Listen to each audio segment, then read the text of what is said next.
Connaissances et témoignages. Chères auditrices, chers auditeurs, bonjour. Nous nous retrouvons aujourd'hui pour une nouvelle émission sur l'orthodoxie. Bienvenue à tous. Aujourd'hui, j'ai la joie de retrouver le Père Serge Sologoub. Père Serge, bonjour. Bonjour. Donc nos auditeurs vous connaissent déjà bien, car nous avons déjà réalisé plusieurs émissions ensemble. Alors, je rappelle que vous êtes prêtre orthodoxe en charge de paroisse. Et aujourd'hui, nous allons parler du sacrement du pardon dans l'Église orthodoxe. Donc peut-être pour commencer, pourrions-nous dire quelques mots sur les origines évangéliques du sacrement du pardon, puisque c'est une pratique qui a été initiée par le Christ. Oui, tout à fait. Que c'est plus qu'une pratique, c'est même le message du Christ. Je dirais le début de son enseignement, c'est repentez-vous, car le royaume de Dieu est proche. Et donc on voit bien qu'il y a et puis le baptême de Jean, qui était le baptême pour le repentir, pour la rémission des péchés, et qui préparait justement à cette expérience du royaume, qui était le baptême dans l'eau et l'esprit que donnait le Christ.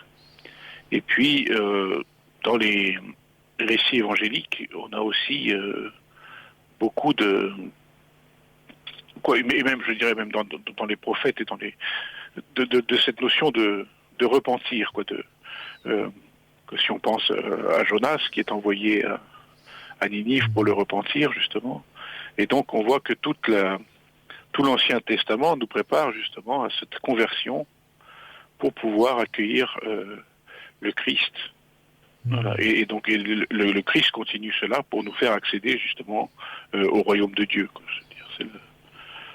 Si on peut un peu caricaturer, c'est l'Ancien Testament nous prépare à recevoir le Christ et le Nouveau Testament nous prépare à accéder au royaume de Dieu. Mais tout ça passe par le même chemin qui est le repentir, le pardon des péchés. Alors, comment l'Église primitive a-t-elle compris cette démarche du Christ de pardonner les péchés? Est-ce qu'elle en avait un sacrement dès l'origine ou est-ce que c'est venu un peu plus tard? C'est une évolution. Les sacrements, vous savez, on parle aujourd'hui de 7 sacrements, mais alors c'est quoi là? C'est un beau chiffre. C'est un chiffre sur lequel on arrive, mais je dirais que si on regarde le livre liturgique dans lequel sont contenus les sacrements, donc l'eucologe, on voit bien qu'il y a beaucoup d'autres choses comme les funérailles, la tonsure monastique, qui ne sont pas considérées à proprement parler comme des sacrements, mais qui trouvent leur place dans ce même livre à la suite des autres sacrements ou mélangés avec les autres sacrements. Donc on voit que je dirais la notion de sacrement, c'est quelque chose d'un peu flou, je dirais, où on sait que c'est l'action du Saint-Esprit qui nous fait vivre cette expérience du royaume de Dieu. Donc je crois que l'Église a suivi l'enseignement de ce qu'elle a reçu du Christ, parce que dans les évangiles on trouve aussi cet appel au repentir, mais il y a aussi la guérison, la rémission des péchés, je dirais, et on voit à quel point ça pose problème, je dirais, qu'on connaît tous cet évangile du paralytique, où il dit qu'il remet les péchés, ou pour que tu puisses savoir, pour que vous sachiez que le Fils de l'homme a le pouvoir de remettre les péchés, je te le dis, lève-toi et marche. Et donc on voit que quelque part, la maladie, l'infirmité peut être considérée comme ou est liée au péché, Même si, par exemple, dans l'aveugle-né, le passage de l'aveugle-né, quand les disciples interrogent le Christ pour savoir qui a péché, lui ou ses parents, le Christ répond ni lui ni ses parents, mais c'est pour que se manifeste la gloire de Dieu. Et donc il y a cette vision, et je pense que la pratique a évolué, bien sûr. Si on voit bien même la notion de purification, de pardon des péchés, on voyait bien qu'au début de l'Église, le baptême était par excellence la rémission des péchés. Et donc on était baptisé une fois pour toutes, comme c'est toujours le cas aujourd'hui d'ailleurs, mais comme c'était pour la rémission des péchés, je dirais les gens avaient tendance à attendre d'être sur la ligne de mort pour se faire baptiser. Ah oui. Et donc voilà, il y a eu donc une évolution, ne serait-ce que de ce côté-là, et je pense une évolution tout à fait positive, que les gens puissent vivre en Christ par le baptême, quoi, beaucoup plus longtemps. Et donc effectivement, et la confession était souvent considérée comme, je dirais, une deuxième chance, quoi, ou la deuxième chance, mais il n'y en avait pas d'autre. Donc voilà, petit à petit, lié aussi, quoi, d'ailleurs à l'époque, dans les conditions historiques de l'Église primitive, avec les persécutions et le problème des lapsis, donc ceux qui reniaient le Christ et qui revenaient à l'Église, quoi. Donc là, ils avaient voilà une deuxième chance ou pas. D'ailleurs, quoi, ça dépend peut-être aussi des pères. Il y a eu des discussions. Mais on voit que petit à petit est venue cette pratique de confession des péchés, justement pour de pardon, pour pouvoir remettre, je dirais, l'homme sur le droit chemin et pour qu'il puisse avancer dans la vie sacramentelle, quoi. Donc on voit qu'il y a une évolution qui se fait pour, je dirais, pour le bienfait de l'homme, quoi, pour qu'il puisse avancer, je dirais, malgré sa faiblesse, et qu'on ne soit pas obligé d'attendre. Voilà, je crois que peut-être le plus important, c'est de faire le lien entre la vie ecclésiale et la vie eucharistique, quoi. C'est-à-dire qu'on ne peut pas y avoir de vie ecclésiale ou de vie en Christ sans Eucharistie. Et donc, il faut être capable de se préparer, quoi. Pour l'Eucharistie, on ne peut pas communier en étant en état de péché. Et donc, la confession permet de se préparer à cela. Voilà, ça a été comme ça. Le lien a été fait d'ailleurs pour que même dans certaines églises, il y ait une automaticité, c'est-à-dire qu'il faut se confesser à chaque fois qu'on veut les communier. Je crois que ça, c'est un héritage un peu malheureux d'une période où on communiait très rarement, une fois par an. Si je pense à la Russie ou même malheureusement, je pense à une pratique assez généralisée jusqu'au 19e siècle, jusqu'au milieu du 20e siècle, on communiait très rarement. Et donc là, effectivement, je veux dire, on s'était quelque part excommunié de l'Église, hein, si on ne communie pas. Et donc la confession était indispensable à ce moment-là. Grâce, je dirais, au renouveau eucharistique, qui a un peu généralisé, mais qui a mis un peu plus de temps peut-être à venir dans certains pays orthodoxes, mais je dirais dont on a bénéficié ici en France grâce à l'Institut Saint-Serge et au mouvement de renouveau dans l'Église russe, avec Saint-Jean de Kronstadt en particulier, d'une communion beaucoup plus fréquente et régulière, qui était la pratique d'ailleurs de l'Église ancienne. Si on se souvient des canons, les canons considèrent que ceux qui viennent à la liturgie et qui ne communient pas créent du désordre et qu'il faut qu'ils soient punis. Donc voilà. Mais en même temps, à cette même époque, il y avait un canon qui disait que si on ne venait pas 3 dimanches de suite à la synaxe eucharistique, donc à l'assemblée eucharistique, à la liturgie du dimanche, on était excommunié. Donc on voyait bien ce lien entre la vie ecclésiale et la vie eucharistique, et donc la confession était le moyen de revenir dans ces vies eucharistiques, et donc dans cette vie d'église. Est-ce qu'on peut dater quand est-ce que c'est vraiment devenu un sacrement ? Alors, c'est un peu difficile à dire, mais je pense que, en fait, avec l'apparition vraisemblablement du monachisme, donc au IVe siècle, à la fin des persécutions, en fait, oui. Quand les moines ont pris cette vie un peu extrême, quand ils se sont donnés complètement à l'image des martyrs qui ont donné leur vie. Je pense que là, il y a eu cette importance de la vie, du sacrement de la pénitence, quoi, du repentir. Et alors, aujourd'hui, comment ce sacrement est-il célébré dans l'Église orthodoxe ? Est-ce qu'il y a un rituel unique ou est-ce qu'au contraire, il y a plusieurs rituels en vigueur ? Comment... Alors, il y a des rituels. Il y a un rituel, je pense, plus ou moins unique. Ce qui est marrant, peut-être pas d'ailleurs.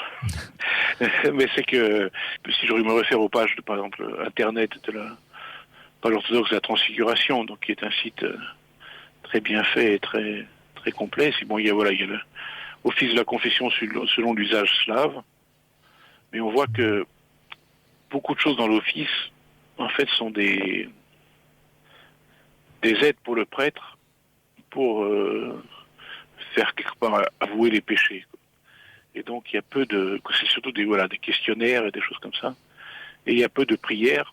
Alors voilà, il y a quelques prières que généralement on ne dit pas toutes. Maintenant, la confession, donc c'est un sacrement privé aussi, c'est là aussi qu'il y a eu, je pense, la plus grande évolution dans la célébration du sacrement, c'était ça, c'est qu'à un moment il y avait des pénitences où le sacrement avait lieu en public pour les grandes fautes. Alors ça a encore lieu, par exemple, quand on réunit un certain nombre de gens à l'église, comme voilà des hérétiques à l'église.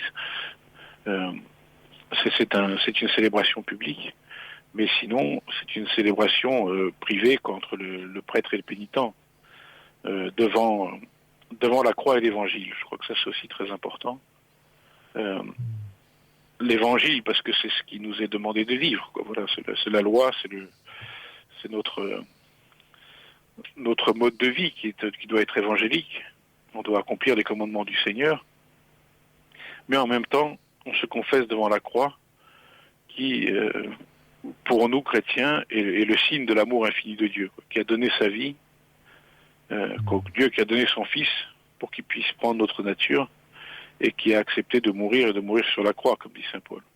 Et non seulement de mourir sur la croix, mais de descendre au plus profond de l'enfer pour aller chercher l'homme là où il est. C'est-à-dire que voilà, il n'y a pas de péché que Dieu ne soit pas capable, ou de pécheur que Dieu ne soit pas capable d'aller chercher pour pouvoir le ramener à la vie. Et ça, je crois que c'est très important. Et donc voilà, quoi. Donc là, le prêtre et le pénitent se retrouvent, je dirais, tous les deux face au Christ, tous les deux pécheurs face au Christ, et ils prient pour que le Seigneur pardonne les péchés. Donc voilà,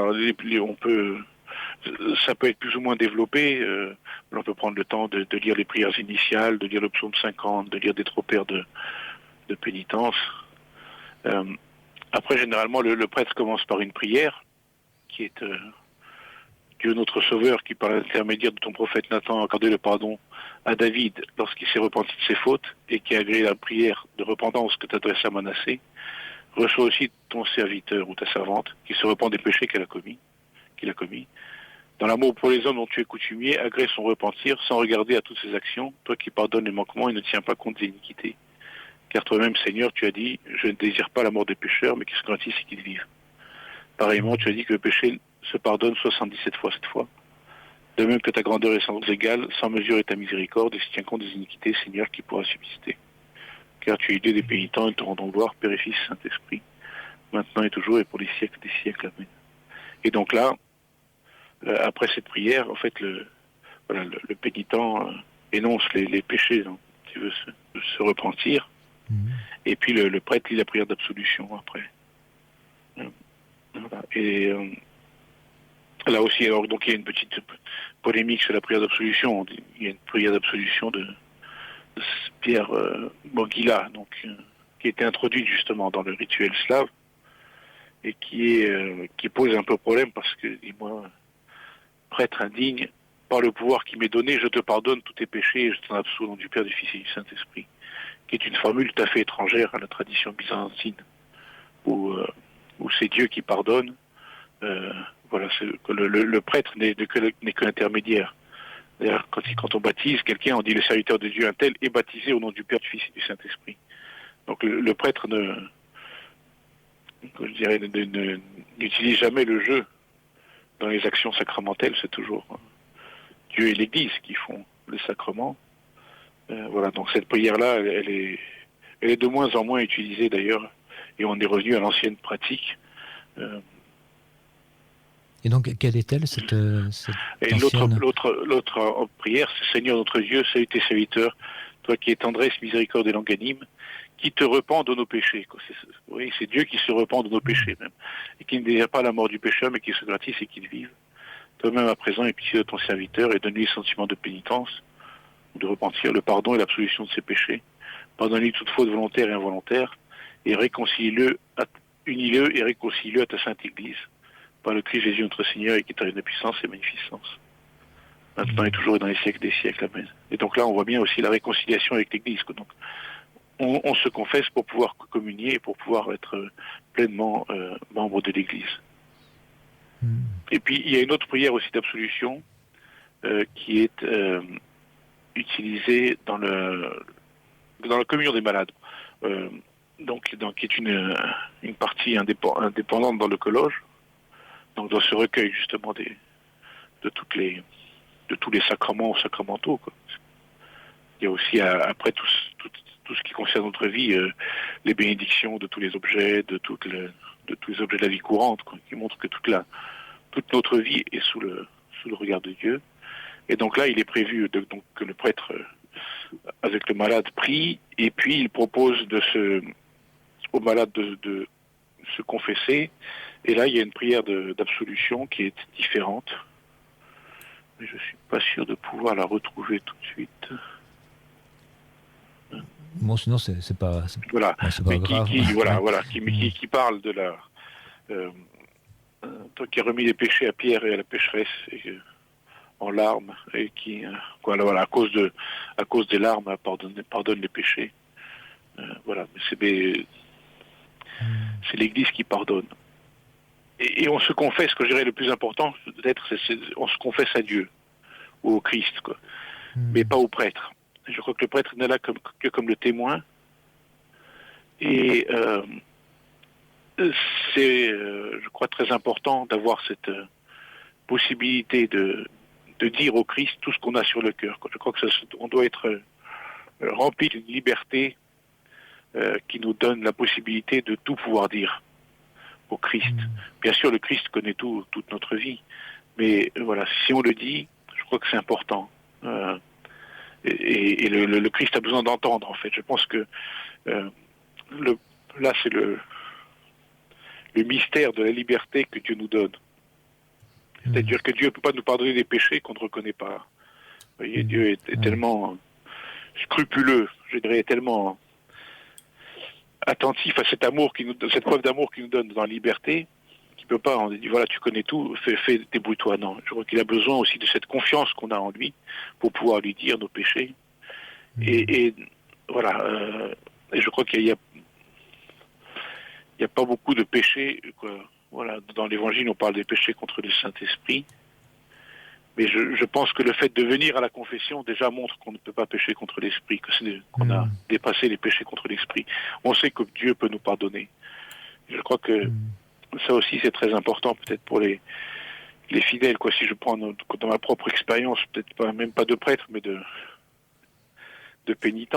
De temps en temps, on a peut-être... on s'habitue trop à nos péchés, quoi. C'est-à-dire que, on dit, moi j'allais me confesser la semaine prochaine, et puis quelque chose ne marche pas, et puis on repasse une semaine, et puis notre état ne s'empire pas beaucoup, quoi. Je veux dire, il n'y a pas grand-chose qui a changé.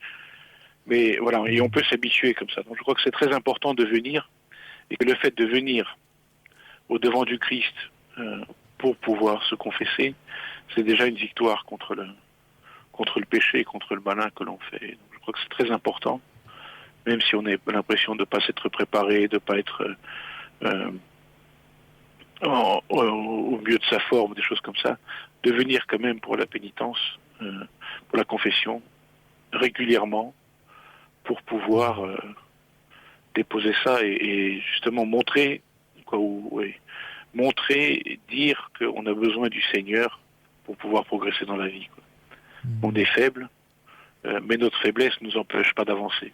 Parce que le Seigneur est là pour pouvoir nous faire avancer, nous mettre sous le joug du Seigneur. Quand il dit, cherchez-vous de mon joug, car mon fardeau est léger, mon joug facile. Et on se met avec le Seigneur sous le même joug, et on peut avancer et abattre le travail que les bœufs doivent faire de retourner de la terre. Alors, Père Serge, vous avez parlé tout à l'heure de cet épisode du paralytique. Vous avez dit donc il y a parfois un lien entre la maladie et le péché. Est-ce qu'on peut dire que ce sacrement est un sacrement de guérison? Alors, oui, c'est un... On peut dire que c'est un sacrement de guérison, tout comme on peut dire que le sacrement des l'huile sainte pour les malades est est un sentiment, est un sacrement de réconciliation, quoi. Vous voyez, c'est très lié en fait. Et même dans les monitions dans ces monitions qu'il y a dans le rituel, on parle de qu'on est venu chez le médecin. Tu es venu chez le médecin, dis-lui tout ce que tu as pour être sûr d'en retourner guéri, quoi. Et je crois que c'est une très belle image, quoi, et qui peut nous faciliter aussi dans notre confession, bien sûr. On a des gros péchés et des plus petits péchés, quoi. Je dirais, si on a extrêmement mal au ventre, un peu mal aux pieds, je dis, et puis on a le coude qui fait un peu mal. Bon, effectivement, si là où on a le plus mal, c'est au ventre, on dit qu'on a mal au ventre, voilà, on va être guéri, puisque le Seigneur va nous... Mais si on dit pas tout le reste, on va ressortir de là en ayant encore mal aux pieds et au coude, quoi. Donc c'est un peu... Voilà, je crois que c'est très important de pouvoir dire, d'être conscient de ça, de nos péchés, pour pouvoir tous les dire, et pour pouvoir en être guéri, effectivement, comme le rituel le dit. Et en même temps, voilà, ce que je disais dans le sacrement de l'huile sainte, il y a aussi, on parle de la rémission des péchés, quoi. Donc on voit bien, c'est très très étonnant, quoi. Et puis je dirais la dernière, quoi. Donc cet office de l'huile sainte qui est assez long avec la prière de bénédiction de l'huile, puis les 7 onctions par 7 prêtres normalement, et puis la prière qui est lue, quoi, avec l'évangéliaire sur la tête. Donc on voit bien que c'est aussi comme ça reprend le geste que fait le prêtre aussi au moment de la prière d'absolution, où il pose l'étole sur la tête du pénitent. Voilà, il y a cette proximité, tout comme on le retrouve dans l'évangile, quoi, même si le Christ dit que ce n'est pas ni lui ni ses parents qui ont péché, mais c'est pour que se manifeste la gloire de Dieu. Et je crois que c'est toujours la gloire de Dieu qui se manifeste, de toute façon. Je pense que, vous voyez, pour un prêtre qui commence à avoir une petite expérience, les gens disent, mais la confession, ça doit être difficile, tout ça. En fait, ce qu'on retient, c'est la miséricorde que Dieu répand sur chacun d'entre nous, quoi. Et ça, c'est assez extraordinaire. Je dois dire que voilà, qu'à un moment, on peut passer beaucoup de temps à confesser, mais on sort de là, peut-être vidé physiquement, mais rempli de la miséricorde de Dieu, quoi. Et ça, on le sent. Et je crois que c'est très important. Et est-ce que dans le sacrement donc, tel qu'il se pratique dans l'Église orthodoxe, est-ce que le prêtre demande une pénitence aux pénitents, comme dans l'Église catholique, ou est-ce que c'est différent? Alors, non, je dirais dans la pratique ancienne et pour des très grands péchés, il y avait des temps d'exclusion de la communion, des choses comme ça, pour des péchés très graves. Je crois que, alors après, il y a effectivement des règles, quoi. Il y a quoi, d'ailleurs on trouve dans ce qu'on appelle les épithymies, donc des sortes de pénitences. Et il y a dans le rituel la prière pour relever cette pénitence. Mais je crois que là aussi, ça se pratique pas beaucoup parce que le plus important, c'est cette miséricorde de Dieu, quoi. Les pénitents, ce dont ils ont besoin, c'est d'être encouragés. Alors, oui, c'est pas une pénitence qu'il faut leur donner, c'est un encouragement. Alors, ça peut être, je dirais peut-être exactement la même chose, hein. Les encourager à prier, peut-être plus régulièrement, à lire l'Évangile, des choses comme ça. Mais si on le donne sous le mode de l'encouragement, je pense que c'est rentrer aussi dans une dynamique positive, quoi. Oui, c'est pas une punition, voilà, comme on pourrait le voir, comme c'est caricaturé dans certains films, quoi. Je crois que c'est au contraire, on donne des moyens pour pouvoir peut-être guérir justement, et pour pouvoir se mettre en chemin, avancer vers le royaume de Dieu. Je crois que il faut jamais oublier que le but de notre vie, c'est le royaume de Dieu. Repentez-vous, car le royaume de Dieu est proche. Et c'est d'être de plus en plus près qui nous importe. Alors, Père Serge Sologoub, notre émission touche à sa fin. Merci beaucoup de nous avoir fait découvrir comment se pratique ce sacrement du pardon dans l'Église orthodoxe. Et puis donc je salue toutes nos auditrices et tous nos auditeurs. Et je dis à bientôt pour une prochaine émission.